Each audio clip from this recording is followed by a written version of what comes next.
సర్పంచ్కి, మన ఎంపీటీసీకి మనం ఏదైతే పదవి కాసిపడ్డామో ఆ పదవి కోసమే రాత్రి పదవులు ఎంత కష్టపడతామో ఆయన గెలుపు కోసం అంతే కష్టపడాలి తప్పించి ఇక రామమూర్తి కాదు, అక్కడ రామమోహన్ నాయుడు కాదు, వాళ్ళే శాసనసభ్యులు, వాళ్ళే ఎంపీగా కాదనట్లేదు.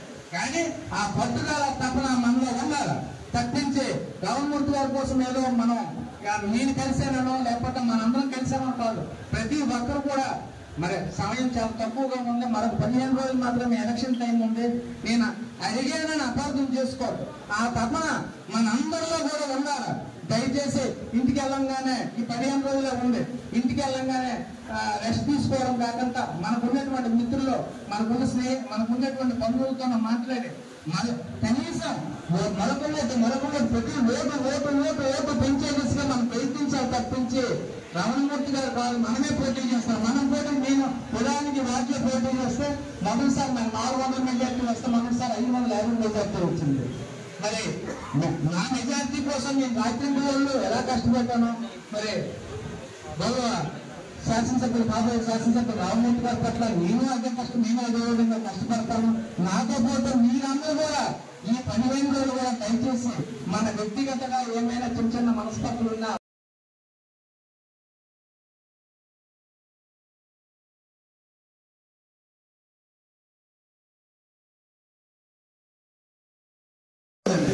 కళ్ళల్లో పౌరుషం కనబడాలి, మాటలో నీతి కనబడాలి, నిజాయితీ కనబడాలి.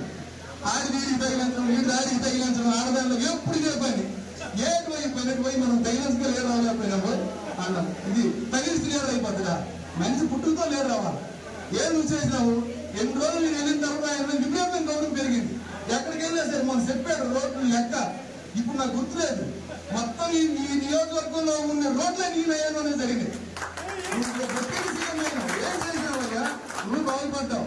20 కోట్లు 30 కోట్లు ఖర్చు చేస్తానంటాను. ఎక్కడ నువ్వు నీ జేబులో 100 రూపాయలు రోజు నాకు తెలుసు, నీ జేబులో నీ పరిస్థితి నాకు తెలుసు, నీ గలగలు పెట్టాలో నాలో నాకు తెలుసు. ఇదిగే తెలుస్తుంది. నాకు తెలియని వాడువా కృష్ణరాజు?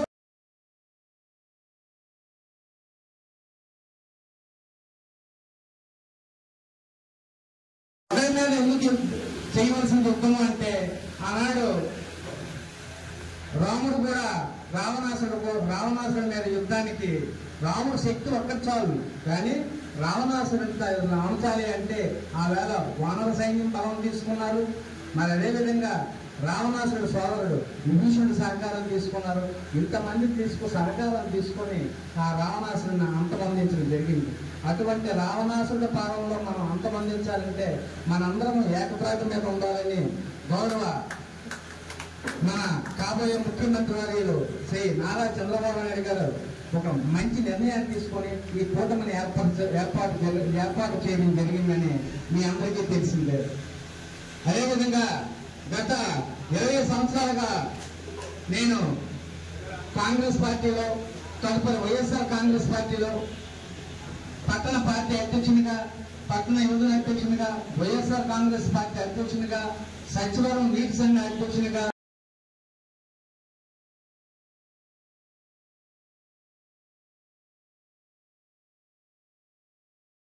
మరి సర్పంచ్గా మాజీ సర్పంచ్ ఉప సర్పంచ్గా రిజైన్ చేశాను. కృష్ణరాజులో మన నారాయణదాస్ అనేది చెప్పాడు.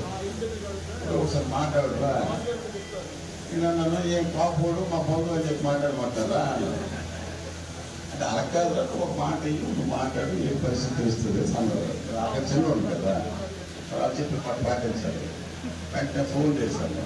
ఫోన్ చేసిన వెంటనే కృష్ణబాబు వచ్చాడు. నా కృష్ణబాబు గురించి ఎప్పుడు వెళ్ళినా కానీ ఆయన వ్యక్తిత్వం గురించి నాకు తెలియదు. ఆ కూతురు 10 నిమిషాలు మాట్లాడలోనే మామూలుగా మన తల్లి మన వాళ్ళు ఇంట్లో అన్నం పెడతారు, ఒక మెతుకి చూస్తారు ఉడికిందా లేదా, ఆ ఉడికిందంటే వాడు చేస్తారు, తింటారు. కృష్ణబాబుతో ఆ 10 నిమిషాలు మాటల్లోనే ఆ కష్టకాలు ఆయన తల్లి వ్యక్తిత్వం అన్నీ ఆశబాట మనలాంటి బాగుంది. మరి ఇలాంటి వ్యక్తికి మనము సంపూర్ణంగా అదే కాదు ఎక్కడున్నా సరే రాజకీయ పార్టీలతో సంబంధం లేకుండా ఈ వ్యక్తికి మనం సహకరించాలి అనుకుంటున్నాం. పాపం ఏంటంటే జగన్మోహన్ రెడ్డి గారు ఎక్కడ చూసుకొస్తున్నారు కానీ డబ్బులు ఇచ్చేస్తున్నారు అనుకుంటున్నారు. అది కాదు. కానీ ఈ లోటు అనేది భవిష్యత్తు మీద ఆధారపడి ఉంటుంది. మరి నిజమైన నాయకుడు మన కాబోయే ముఖ్యమంత్రి చంద్రబాబు నాయుడు గారు. కాబట్టి మనం అందరం కూడా ఓటర్స్ ని ముఖ్యంగా రాహుల్ గాంధీ గారి పట్ల సింపతి వచ్చే విధంగా సైకిల్ గుర్తు పట్ల ఇంకా అవగాహన పెంచే దిశగా ప్రయత్నం చేయాలని కోరుకుంటున్నాం. అదేవిధంగా పట్టణంలో వయసు శాతం ఎక్కువ. వయసు ముఖ్యంగా ప్రతి షాప్ లో కూడా ఒక వాయిస్ రావాలి. ఏంటి ఆ వాయిస్ అంటే రామమూర్తి గారు 2-3 వేల ఓట్లు 4,000 పైచీలకు 4,000 వైనాట్ 170 అంటారు. మన వైనాట్ 5,000 మనం అనకూడదు. మన రామమూర్తి గారు 5,000 ఓట్లు మెజారిటీగా నక్కలపై తక్కువగా వస్తారన్న వాయిస్ మన నోటి నుంచి వెళ్ళాలా, పబ్లిక్ వెళ్ళాలా. ప్రతి షాప్ లో కూడా ముఖ్యం. ఎందుకంటే షాప్ కి ఇతర ప్రాంతాలలో వాడు తప్పించడం బాగుపడలేదు. ఒక్క కార్యకర్త తృప్తికొన్నాడని ఏదో తెలియదు. ఒక్కరు చూపించు ఈ కార్యకర్త నా వల్ల లబ్ధి పొందాడు, ఈ కార్యకర్త కుటుంబం నా వల్ల లబ్ధి పొందిన ఒక్కరు చూపించు రా. అదే రామమూర్తి గారు కొంచెం 100 మందిని చూపిస్తారు. ఏ కార్యకర్త మన టికెట్ లో వెళ్ళి జరుగుతున్న ప్రతి ఒక్క కార్యకర్త అండదండగా ఉన్నారంటే రామమూర్తికి కారణం గొప్పతనం, ఆయన సచ్చీలత, ఆయన వ్యక్తిత్వం, ఆయన గుణం, ఆయన వ్యక్తిగతం. మీకు మనకు గౌడికి జగన్మోహన్ ఆయన దుర్మార్గించాక మీరు మనకు ఆకులు నేర్చుకుంటే ఏం ఒకడు నీ ఊళ్ళో నీ పరిస్థితి ఏంటి, నీ మండలంలో నీ పరిస్థితి ఏంటి, నీ నియోజకవర్గం నీ పరిస్థితి ఏంటి. నేను గిరికాక జిల్లా సరిపెట్టాను. ఆడికి ఈడికాడు లంకిలు పడితే పని నీ జీవితంలో ఒక్కడ మంచిదనం లేదండి. ఎప్పుడు నోరుకొని చెప్తాడో నవ్వడం దాసనతో మంచోడు అంటే మంచోడు వీడి మంచి ఆడికి ఈడు కూడా కూడుకోవడం ఇదే ఆయన చేసింది. దయచేసి ఒకటే మనం చాలా విషయాలు మాట్లాడడం ఉంది కానీ ఏదో కరప్షన్ కావాలి మీరు, ఎందుకంటే ఏదో పార్టీ మారారు ఎవరి మీద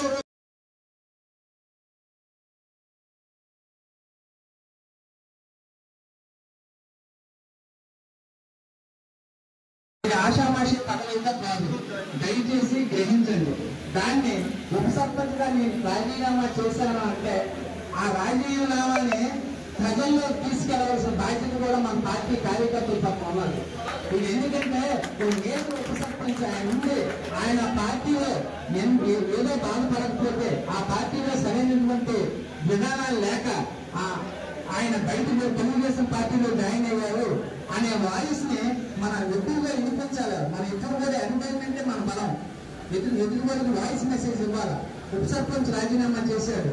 ఉప సర్పంచ్ రాజీనామా చేసి తెలుగుదేశం పార్టీలో చేరారంటే నేను ఉప సర్పంచ్ గా రాజీనామా చేసి తెలుగుదేశం పార్టీకి 25% ఉపయోగపడితే నేను తెలుగుదేశం ఆ పార్టీ జాయిన్ అయింది మనకు 50% అతనికి ఉపయోగపడాలి రామమూర్తి గారికి నా ఆలోచనతో నేను ఈ విషయాలను మీతో పాల్పంచుకుంటున్నాను. ఇక ప్రజాసేవ చేయలేనటువంటి ఇబ్బందుల్లో ఉన్న పరిస్థితి కారణంగానే నేను తెలుగుదేశం పార్టీలో ఉండి మరికొంత ప్రజలకు సేవ చేయాలని సదుద్దేశంతో ఇవాళ నాయన గుడి నాకు ఇప్పుడు అంత ఎక్కువ ఉన్నది. ఆయన బయట మనం తగ్గుతాను కావడం ఏంటి, ఆయన నా వరకు నేను చూసుకోండి, మీకు ఇబ్బంది లేదు. రేపు నర్సనపేటలోనా నాకు తెలిసి నాకున్నటువంటి ఇన్ఫర్మేషన్ ప్రకారం మినిమం 6,000 మెజారిటీ వచ్చే పరిస్థితి నర్సనపేటలో ఉంది. 6,000 సరిపోదు. అవన్నీ నర్సనపేట టౌన్ 6,000 సరిపోదు. 10,000 వచ్చినాడే ఇక్కడ జనాల మనస్సు ఎంత ఉంటుంది. నర్సనపేట టౌన్ లో 10,000 వస్తేనే జనాలు శాంతిస్తారు. దయచేసి మళ్ళీ అవకాశం ఇచ్చారు సార్, మీరు సార్ మాట్లాడాలి కానీ ఇంక టైం అయిపోతుంది అన్నారు కదా. ఇంకొన్నాయి సార్ గవర్నర్ సార్ మీటింగ్ మాట్లాడదు అన్ని ఒక్క రోజు ఎందుకు మాట్లాడారు. నాకు అవకాశం కల్పించినటువంటి పెద్దలందరికీ హృదయపూర్వక నమస్కారాలు చేసి మరొకసారి మన స్వామిడు అజాతశత్రు అంటే ఈయనండి, ఆయన కాదండి. అజాతశత్రు అంటే ఇక్కడ ఉన్నారు రామమూర్తి గారు అజాతశత్రు. ఆయన కావడానికి ఇష్టపడదు. కాబట్టి అలాంటి వ్యక్తిని ఇంతవరకు ఈ నియోజకవర్గంలో ఎవరు గెలవనటువంటి మెజారిటీతో మనం గెలిపిస్తేనే మా అందరికీ మీ అందరికీ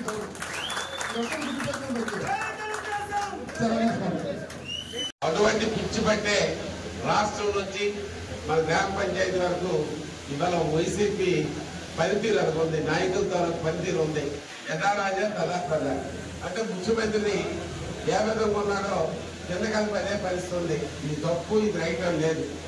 మరి ధనార్జనే ప్రధాన ధ్యేయంగా పెట్టుకుని వేళ కార్యక్రమాలు చేస్తున్నందున ఒక మనసున్న మంచి మనిషి కాబట్టి దాన్ని వ్యతిరేకించి దాని వ్యక్తిగతమైన లాభాలు అదైతే తెలిసిపోతుంది. ఫలానా వ్యక్తిగతమైన లాభాలు కాకుండా ఇక్కడ జరిగే అవినీతి భరించలేక ఉండలేక ఎప్పుడు లేక ఇవాళ అక్కడంతా గౌరవించే వ్యక్తులు ఉన్నప్పటికీ ఇవాళ అన్ని విడిచిపెట్టి మన కుటుంబంలో వచ్చారంటే ఆ గౌరవాన్ని ఆ వ్యక్తిగత మనసుని గాయపరచకుండా మనం అందరం తీసుకెళ్లవలసిన బాధ్యత మన కుటుంబ సభ్యులు. మరి ఇలాగే కాదు, తెలుగుదేశం పార్టీకి మరి పెట్టడు కోట నర్సలపేట ఇవాళ మీరందరూ చేరాక ఇంకా మెజార్టీతో మరి నర్సలపేట నా గెలుపుకి రామ్మోహన్ రెడ్డి గెలుపుకి పూర్తి సహాయ సహకారాలు అందిస్తుందని పూర్తి విశ్వాసం ఉంది. అయితే మా అల్లుడు అన్నట్టు ఎంత మెజార్టీ ఉంది మరి వారు ఏంటంటే ఇచ్చిన ఆ మెజార్టీ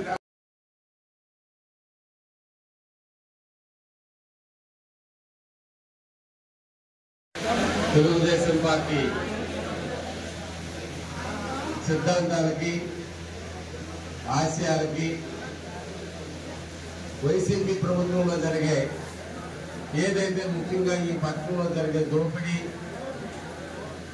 దౌర్జన్యాలు అక్రమ విధానాల్ని నిరసిస్తూ ఎప్పటి నుంచో అనుబంధం పెంచుకున్నటువంటి వారి పార్టీని వైసీపీ పార్టీని వీడి ఈవేళ మన తెలుగుదేశం కుటుంబంలో చేరినటువంటి మిత్రులు శేషపల్లి కృష్ణబాబు గారికి నా తరఫున నియోజకవర్గం శుభాకాంక్షలు తరఫున అలాగే తెలుగుదేశం పార్టీ తరఫున మండల పట్టణ తెలుగుదేశం పార్టీ తరఫున స్వాగతం సుస్వాగతం పలుకుతూ వారు ఈవేళ నుంచి మన కుటుంబ సభ్యులు మనం అందరం కలిసి పనిచేస్తాం, అందరం కలిసే ముందుకు సాగుతాం. ఏదైతే ఒక మంచి సదుద్దేశంతో వచ్చారో ఆ ఆశయాల పట్ల మరి వారికి పూర్తి సహాయ సహకారాలు నేను కానీ మన తెలుగుదేశం పార్టీ కుటుంబ సభ్యులు కానీ అందిస్తామని వారికి సంపూర్ణమైన హామీ ఇస్తూ ఈవేళ నుంచి నాకు చిన్న తమ్ముడు నా కుమారుడు వయసు అతను మరి ఇద్దరు కలిపి నా బిడ్డలతో సమానంగా అభిమానిస్తాను. ఆ చేసే మంచి కార్యక్రమాలకు నా తోడ్పాటు ఎప్పుడు ఉంటుంది. అలాగే తెలుగుదేశం పార్టీ తోడ్పాటు ఉంటుంది. పట్టణంలో మరి మన ఈ తండ్రి నుంచి ఈవేళ కాదు మరి వారికి తెలుసో తెలియదు కానీ ఆ తండ్రి టైంలో ప్రభాకర్ టైంలో కలిపి వారి సహకారం మా కుటుంబ గారితో తెలుగుదేశం అందించే సందర్భాలు ఉన్నాయి. అలాగే వీళ్ళ అక్క గారికి ఇచ్చిన కుటుంబాలతో మా సంబంధం ఉంది. ఆయమ్మ కలిపి తెలుగుదేశం కుటుంబం నుంచి వచ్చింది. మరి ఇక్కడ మీరు మిస్సెస్ కాబట్టి ఇద్దరు భార్య కాబట్టి ఇక్కడ వైసీపీ బాబు వచ్చి నా కుటుంబం పూర్తిగా మాకు అభిమానించే కుటుంబమే. మరి ఈవేళ మొత్తం బంధుత్వాలన్నీ కలిసాయి. అందరం ఇక్కడి నుంచి కలిసి పని చేసుకొని ముందుకు సాగుతుందని మరి కృష్ణబాబు గారికి హామీ ఇస్తూ ముఖ్యంగా ఈ నర్సంపేట పట్టణంలో జరిగే దోపిడీ అన్యాయాలు అక్రమాలను అరికట్టడంలో అందరూ ఈనాటి వైఎస్ఆర్ పార్టీ ఈ పతన స్థాయిలో జరుగుతున్నటువంటి అవినీతి ఆక్రమణలను నిలుపుదల చేపట్టలేనటువంటి కారణంగా వైఎస్ఆర్ పార్టీకి రాజీనామా చేస్తూ ఈరోజు పెద్దలు బొగ్గు రమణమూర్తి గారి పిలుపు మేరకు మరియు నర్సనపేట పట్టణంలోని తెలుగుదేశం పార్టీ కేడర్ పిలుపు మేరకు నేను తెలుగుదేశం పార్టీలోకి ఈరోజు జాయిన్ అవ్వడం జరిగింది. మరి మృదు స్వభావి కాబోయే మన నర్సనపేట నియోజకవర్గ శాసనసభ్యులు బొగ్గరామమూర్తి గారు ఈనాటి కార్యక్రమానికి ప్రత్యేకించి మా గృహానికి రావడం, అదేవిధంగా వారితో పాటు నర్సనపేట పట్టణంలోని వివిధ హోదాల్లో ఉన్నటువంటి నాయకులకు, పార్టీ శ్రేయోభిలాషులకు, కార్యకర్తలకు, మరి మండల స్థాయి నాయకులకు ప్రతి ఒక్కరికి పేరు పేరున స్వాగతం సుస్వాగతం తెలియజేసుకుంటున్నాను. అదేవిధంగా గౌరవ ప్రధానమంత్రి శ్రీ నరేంద్ర మోడీ గారి పిలుపు మేరకు ఇక్కడ అహర్నిశాలు కష్టపడుతున్నటువంటి భారతీయ జనతా పార్టీ నాయకులకు, అందులో భాగంగా ఈనాడుకు భారతీయ జనతా పార్టీ తరఫున ప్రతినిధిగా ఇచ్చేసినటువంటి లక్ష్మణరావు గారికి, అదేవిధంగా జనసేన పార్టీ దేశానికి ఒకే వెన్నుముక అని పిలిపించినటువంటి గౌరవ జనసేన పార్టీ అధ్యక్షులు శ్రీ పవన్ కళ్యాణ్ గారి సూచన మేరకు నర్సనపేట జనసేన పార్టీ అధ్యక్షులుగా విడుదల కానుకున్న సోదరుడు బడగ ప్రవీణ్ కుమార్ గారికి, ఉమ్మడిగా హాజరైనటువంటి ప్రతి కార్యకర్తకు, ఈ అపార్ట్మెంట్ వాసులకు మరియు నా తరపున వచ్చినటువంటి అభిమానులకు అందరికీ పేరు పేరున స్వాగతం సుస్వాగతం తెలియజేసుకుంటున్నాను.